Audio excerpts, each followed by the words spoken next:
Ryan talks about the quarterback needing to be the first guy in, last guy out, toughest guy on the team. There's three of you all trying to do that. Trying to separate yourself. What is that like in a three-man quarterback? I mean, I'd say right now it's really just trying to get into the room early, watching film, and then really just stay on top of your stuff as well.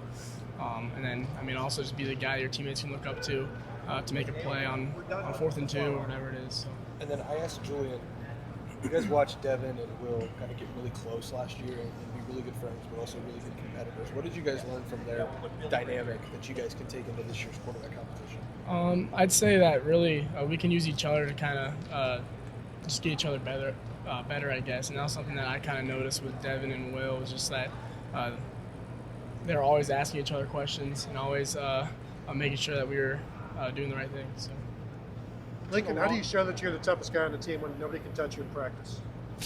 I'd say mentally. I mean, you got to be on your stuff on the field. You got to make the play when your name's called. And, I mean, we're still lifting. Just got to be a leader out there. So, What are the elements that you can bring to the competition to make yourself stand out from the others? I mean, I'd say probably use my feet when I can. And also just make the routine plays routinely. Lincoln, you look like you've spent a year or so with Mickey Marotti now. You feel much bigger. I mean, explain how much you've transformed in the last year and a half. Yeah, I mean, just this last year, this winter off season, I've gotten stronger. Then throughout the season last year, I was lifting an extra day as well. So, I mean, just putting myself in the best position to be successful. Did you feel you were a little light coming in? I mean, as a quarterback, I mean, obviously you played every sport I think y'all played out there. Yeah. Honestly, I felt small. I was 185 pounds, and now I'm like 212, 210 around there. So, yeah, felt different. I can only imagine how much you're pitching to play meaningful actually coming. One time you had a chance, there was a tough situation in the Cotton Bowl. How much do you crave getting a chance to show what you can do? I mean, yeah. I just got to put myself in the best position to go out there and do the right things, be smart with the ball, things like that as well. And I think hopefully this year I have a chance to do that. What are the biggest things you just feel like you've kind of grown when you go back from year 1 to year 2 and now year 2 to year 3? How do you feel like you've been the biggest step in your development in that process? I would say my confidence and leadership a little bit. I mean, just the past 2 years, like I've had older guys in front of me, and just getting to learn from them on how to be a leader and how to take control of the huddle and things like that. And now I'm the oldest guy in the room, so I kind of feel that now, and I kind of feel more confident and feel like I need to be a leader for the quarterback room. Is there a responsibility that comes with that when you are the oldest guy in the room to feel like you have to be that guy who steps up as a leader? I feel it, yeah, for sure. How weird is that to you, that you're the oldest guy? It feels weird because I mean, honestly, it goes by so quick. It's crazy. I've been here for 2 years now, and it doesn't feel like it at all. So it's different for sure. What changes on a day-to-day basis? You obviously have been running under some guys who have been here a while now. You said you're the oldest guy in the room. What changes on a day-to-day basis for you in terms of that? How do you try to enact that?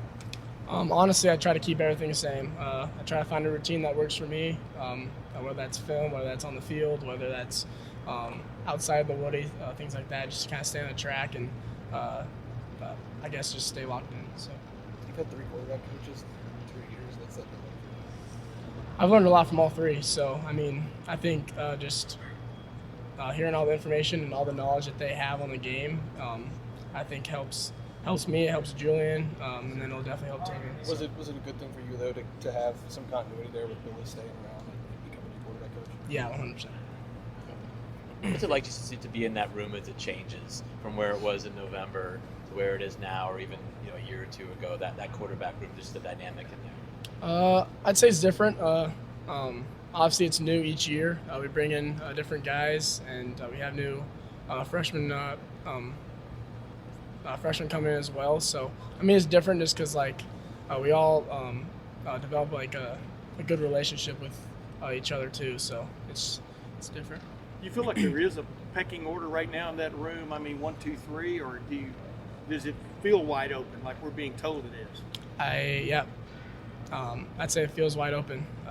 Yeah. So how does that get you going from a standpoint of you feel like you have an even Steven chance to be the starting quarterback. You understand what I'm saying? Yeah, I got you. I mean, it feels good because I can come into the building every day and strive to be the best quarterback in the nation, and that's what I'm going to try to do. So. Curious what your impressions are of Juliet and Tavion. My first impression? Just your impressions of them as players.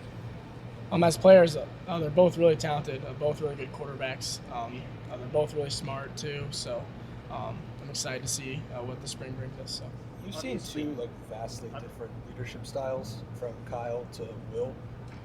What did you learn from each of those guys that maybe you're taking into this spring and can kind of adapt to your own sort of leadership abilities? Yeah, I mean Kyle, he honestly wasn't super vocal, but he kind of led by example a lot, and I mean. I think a bunch of people followed his lead there, and then Will was more vocal, and yeah, I mean also Will also led by examples too. So honestly, I think it's going to help me moving forward. So you think having both of those different ways of leading can kind of show you the way to kind of find your own lane there? Yeah, 100%. What do you think Coach Day wants to see out of you, specifically, Lincoln, this spring? I would say be more a leader. I mean, I said earlier, just be a guy that your teammates can look up to on 4th and 2 to go make a play, get the first down, keep the drive going, stuff like that. And then also be more consistent and I guess take care of the ball. So. Is there pressure every day in this kind of competition? How would you describe that aspect of it? Of knowing you've almost got to be maybe perfect, maybe the wrong word, but on point. Yeah. I mean, yeah, there's always pressure. I mean, just being a quarterback here at Ohio State, there's always going to be pressure, but I think pressure's a privilege. So, obviously, Tavion's been on campus quite a bit the last couple of years. How have you seen that help him with his acclimation into the role? Sorry, say it again. Tavion's been on campus a lot. How have you seen that help his acclimation into the room this spring? Yeah, I mean, when he first got here, obviously, as a new freshman, you're not super involved with other people. He's starting to find his voice, find his way around. So it's good to see him get more comfortable and more confident. So. Good. All right, Lincoln. Thank you. Thanks, Lincoln. Appreciate it.